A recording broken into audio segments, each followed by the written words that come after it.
Tak nám začal druhý poločas utkání. Pojďte tam na tu zadní! Našich mladších žáků s Luhačovicemi, FK. Hraje se na umělém povrchu. Domácích.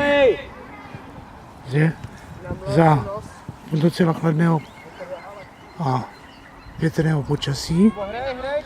Naši chlapci, kdy hned v první minutě dostali góla, našli později svoji tvář, zlepšili bránění i přechod do útoku a výsledkem je, že druhý poločas začíná za stavu 2-1 náš prospěch.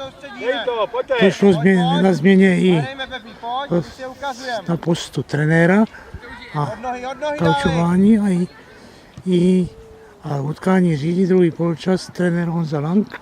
Podívejte se na něho. Ano, nejen dobrý trenér, i dobrý rozhodčí. První třídy.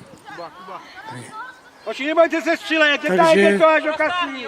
Takže je to dobrý. Naši chlapci našli svou tvář, pokračují v takové mírné ofenzivě, mírné převaze.